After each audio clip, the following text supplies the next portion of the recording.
क्या आपने retinopathy of prematurity के बारे में सुना है? अगर नहीं, तो आज हम डिस्कस करने वाले हैं।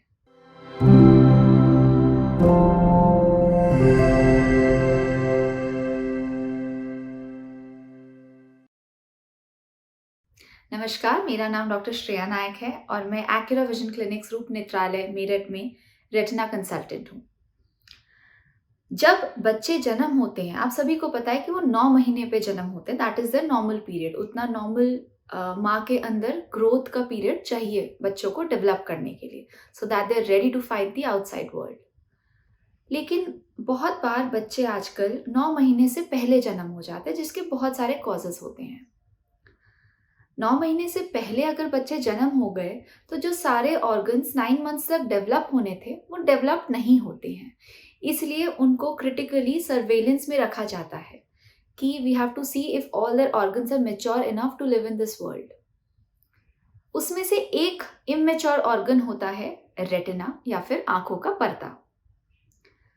रेटिना में कोने कोने तक खून की नाड़ियां जाती हैं ताकि उस पूरे पर्दे को खुराक मिल सके, अपना न्यूट्रिशन मिल सके ग्रो करने के लिए और इस ब्यूटीफुल वर्ल्ड का इमेज बना सके।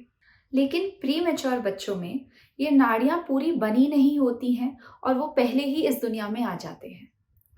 तो some part of their retina या पर्दा इज एवैस्कुलर, मतलब विदाउट वैस्कुलर टिश्यू या फिर ब्लड वेसल्स।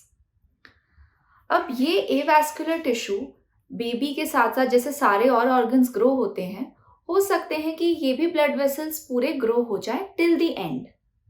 लेकिन कई बच्चों में जो हाई रिस्क बेबीज होते हैं, जिनको आईसीयू में बहुत ज़्यादा दिन ऑक्सीजन सप्लाई पे रखा जाता है, या फिर लो बर्थ वेट होते हैं, या फिर और बीमारियां होती हैं जो प्रीमेच्योर बच्चों में पाई जाती हैं, ऐसे केसेस में वो ब्लड वेसल्स ग्रो नहीं होती। और वो जो एवैस्कुलर, जो बिना ब्लड वेसल वाला रेटिना है आपका, वो कुछ ऐसे प्रोटीन्स रिलीज करती है जो कि एक बीमारी कॉज करती है कॉल्ड रेटिनोपैथी ऑफ प्रीमेच्योरिटी। अब हमें पता कैसे चलेगा कि किन बच्चों में हम ये बीमारी देखें या ना देखें? तो कुछ गाइडलाइंस है, कुछ अमेरिकन गाइडलाइंस हैं, कुछ यूरोपियन गाइडलाइंस है, कुछ हमारे इंडियन गाइडलाइंस है। We follow the Indian guidelines because हमारे देश के बच्चे अमेरिका के बच्चों से अलग हैं। उनका पोषण अलग है, उनका रहन सहन अलग है, उनका जेनेटिक्स अलग है। तो हमारे गाइडलाइंस ये कहती हैं कि जो बच्चे 34 हफ्ते 34 वीक से पहले जन्मे हो या फिर 2 केजी से कम हो, उनमें ROP screening, retinopathy of premature screening जरूरी है। ये बात बहुत सारे पेरेंट्स नहीं जानते हैं। जब बच्चा पहले जन्म होता है तब सबसे ज्यादा इंपॉर्टेंट बात होती है बच्चे का मैच्योरिटी, लंग्स की मैच्योरिटी, बॉडी की मैच्योरिटी। आंख एक ऐसी चीज हो जाती है जो थोड़ी बैक सीट ले लेती है when the time of survival is important. इसी टाइम पे आंखों को ट्रीट करना होता है अगर आरओपी डेवलप हो गया है तो हमारा ट्रीटमेंट साइमल्टेनियस होना चाहिए। अगर 2 किलो से कम या 34 हफ्ते से कम बच्चा है तो उसकी स्क्रीनिंग 3 to 4 वीक्स में हो जानी चाहिए ऑफ हिज और हर बर्थ।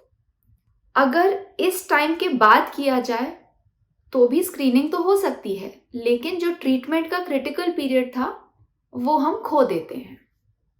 अगर कई बच्चे 28 वीक से कम जन्म होते हैं या फिर वो और भी कम वेट के होते हैं, 1.5 केजी से भी कम होते हैं उनका बर्थ वेट, तो और जल्दी देखना चाहिए, 2 से 3 हफ्ते में देख लेना चाहिए।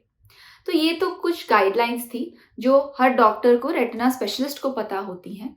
लेकिन पेरेंट्स का काम है कि वो अपने पीडियाट्रिशियन डॉक्टर से पूछे जहाँ पे बच्चा भर्ती है, न्यूनेटोलॉजिस्ट से पूछे कि आरओपी स्क्रीनिंग हो चुकी है कि नहीं।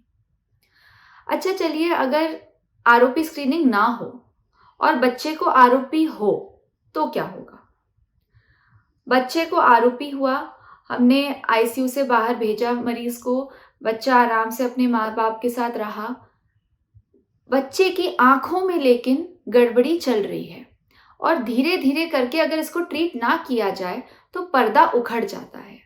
एक बार बच्चों में ये पर्दा उखड़ा आरओपी की बीमारी की वजह से, तो वो बहुत पुअर रिजल्ट्स देता है इवन आफ्टर ट्रीटमेंट। कुछ स्टेजेस होते हैं जो आखिरी स्टेज होता है स्टेज 5 होता है, जिसमें पूरा पर्दा उखड़ चुका होता है। इसके ऑपरेशन के बावजूद कोई गारंटी नहीं होती कि बच्चा आगे लाइफ में देख पाएगा कि नहीं। इसीलिए जरूरी है कि इसी टाइम पर जब बच्चा छोटा है, शिशु है, तभी ट्रीट किया जाए। कई बच्चे आते हैं हमारे पास जो 5 साल की उम्र में या चलो 2-3 साल की उम्र में आते हैं, जब पेरेंट्स ऑब्जर्व करना शुरू करते हैं कि बच्चा देख नहीं रहा, बच्चा उनको देखकर हंसता नहीं है, वो साउंड सुन के हंस रहा है पर देखकर नहीं हंस रहा। बट इस टाइम तक बहुत लेट हो चुका होता है। हम उस 2 साल की उम्र में अगर ट्रीटमेंट कर भी दे, पर्दा बैठा भी दे, तो भी ज्यादा कुछ फायदा नहीं होता है। तो इसीलिए ध्यान रखना है कि first 1 month is very important for ROP screening. एक प्रोवर्ब निकला है जो बोलते हैं 30 डेज ऑफ रोशनी, 30 दिन रोशनी के। इसी 30 दिन में वो आरओपी स्क्रीनिंग करना है, नहीं तो आगे चलकर ट्रीटमेंट्स के जो रिजल्ट्स हैं वही पुअर हो जाते हैं। अब बात करते हैं कि आरओपी बीमारी में हम स्क्रीनिंग कैसे करते हैं। तो बच्चा जब एक बार आईसीयू से निकल गया है या फिर आईसीयू के अंदर थोड़ा जब स्टेबलाइज हो जाता है, 2nd to 4th वीक में, depending upon the age of the baby और किस वीक पे वो जन्मा है, उस एज के अकॉर्डिंग हम आरओपी स्क्रीनिंग करते हैं। इसमें जैसे मैंने पहले बताया था आपको मेरे पहले वीडियोस में, हम इनडायरेक्ट ऑफ्थैल्मोस्कोपी करते हैं, मतलब कुछ ड्रॉप डाल के आंखों में पुतली फैलाकर पीछे का पर्दा देखा जाता है। हम ये नोट डाउन करते हैं कि आपकी जो बच्चे की खून की नाड़ियां हैं वो कहाँ तक बनी हैं, खून की नाड़ियां कैसी हैं, और जो एरिया में नहीं बना वो कैसा है। तो कई बार इमेच्योर रेटिना होता है, मतलब ब्लड वेसल्स बन तो रही हैं पर पूरी बनी नहीं है। तो कभी कभार हम वेट करते हैं कि जब बच्चा मैच्योर हो रहा है, उसके सारे ऑर्गन्स बन रहे हैं, फीडिंग करते रहेगा, वेट गेन करता रहेगा, तो उसके साथ साथ ये ब्लड वेसल्स भी बन जाएंगे। इसको हम बोलते हैं इमेच्योर रेटिना, मतलब कोई आरओपी बीमारी अभी नहीं हुई है बट अभी भी रेटिना इमेच्योर है। तो आरओपी के रिस्क से बाहर नहीं निकला है बच्चा, बट अभी कोई ट्रीटमेंट की जरूरत नहीं है, ऑब्जर्वेशन से काम चल सकता है। नेक्स्ट स्टेजेस आते हैं कुछ जिसमें आरओपी बन चुका है, आरओपी हो चुका है। अर्ली स्टेजेस में, कुछ स्टेज 1 या 2 आरओपी में हम फिर भी कोई ट्रीटमेंट नहीं करते, ऑब्जर्वेशन कर सकते हैं। लेकिन जब स्टेजेस बढ़ जाते हैं या कोई और एक और प्लस डिजीज कहकर एक चीज होती है जो ऑलरेडी नाड़ियां प्रेजेंट है वो भी खराब बन रही हैं, उस बीमारी को कहते हैं।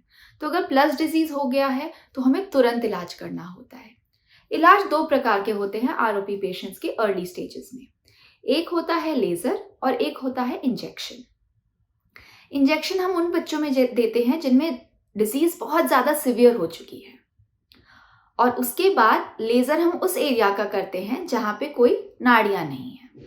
तो ये 2 चीजें उसी एज में होना जरूरी है। मैं बार बार ये चीज दोहरा इसलिए रही हूँ इस वीडियो में क्योंकि बहुत बार पेरेंट्स आके बोलते हैं कि मैम इसी एज में ट्रीटमेंट करना जरूरी है, अभी तो बच्चा है, कहाँ सह पाएगा कोई ट्रीटमेंट। तो इसका आंसर ये है कि यही एज है ट्रीटमेंट करने का, नहीं तो बड़े होकर नहीं हो पाएगा ट्रीटमेंट, बच्चा ब्लाइंड कहलाएगा अगर आरओपी स्टेज 5 तक प्रोग्रेस कर गया तो। नेक्स्ट क्वेश्चन पेरेंट्स पूछते हैं कि ये टेस्ट में कोई प्रॉब्लम तो नहीं है, बच्चे को कोई दर्द तो नहीं होगा। तो इसमें हम बोलते हैं कि हाँ, हल्का सा दर्द होता है, हम एक स्पेक्यूलम लगाते हैं, क्लिप लगाते हैं बच्चे की पलकों को बड़ा करने के लिए ताकि हम आसानी से कोना कोना देख सकें। लेकिन उससे पहले हम सुन करने की दवाइयाँ भी डालते हैं। तो हल्का सा दर्द महसूस होता है, बट बच्चे के आगे ग्रेटर गुड के लिए ये चीज़ करना पड़ता है। थर्ड क्वेश्चन पूछा जाता है कि इंजेक्शन से कोई प्रॉब्लम तो नहीं होगी या लेजर से कोई प्रॉब्लम तो नहीं होगी। हर ट्रीटमेंट का कुछ साइड इफेक्ट होता है। जैसे लेजर से कहा जाता है कि प्रीटर्म बच्चों में जिनमें लेजर करा गया है आरओपी के लिए, उनमें माइनस पावर का चश्मा ज्यादा लगता है। लेकिन अगर हम लेजर ना करें तो बच्चा अंधा हो सकता है। तो इससे बेटर है कि चश्मे के साथ दुनिया देख ले बनिस्बत इसके कि दुनिया देख ही ना पाए। अब बात करते हैं कि अगर ये ट्रीटमेंट सही टाइम पे कर दिया जाए तो भी क्या बार बार होने के चांसेस होते हैं। ये इलाज एक बार का इलाज नहीं होता, बार बार आके दिखाना पड़ता है। हम तब तक संतुष्ट नहीं होते जब तक नाड़ियां जितनी बनी हैं वो सारी अच्छी नाड़ियां हो, उसके साथ साथ बिल्कुल कोने तक हो, तब तक बच्चे को देखा जाता है। अगर उससे पहले ही हमें लगे कि बीमारी फिर से आ रही है या फिर वो नाड़ियां जो बची हुई हैं वो भी खराब हो गई, तो फर्दर ट्रीटमेंट होगा। ये थे अर्ली स्टेजेस ऑफ आरओपी का ट्रीटमेंट। अब कुछ लेट स्टेजेस होते हैं जिसमें पर्दा उखड़ जाता है। एक बार पर्दा उखड़ गया तो तुरंत सर्जरी करने की आवश्यकता है और इसी एज में जरूरी है। ये सर्जरीज हर हॉस्पिटल्स में नहीं हो सकते क्योंकि न्यूनेट जो बच्चे होते हैं उनको बेहोश करके ये सर्जरी करी जाती है और इसके लिए एनेस्थीसिया का एक अच्छा टीम चाहिए, एक आईसीयू का सपोर्ट चाहिए। तो ये मल्टी स्पेशलिटी हॉस्पिटल्स में पॉसिबल होता है।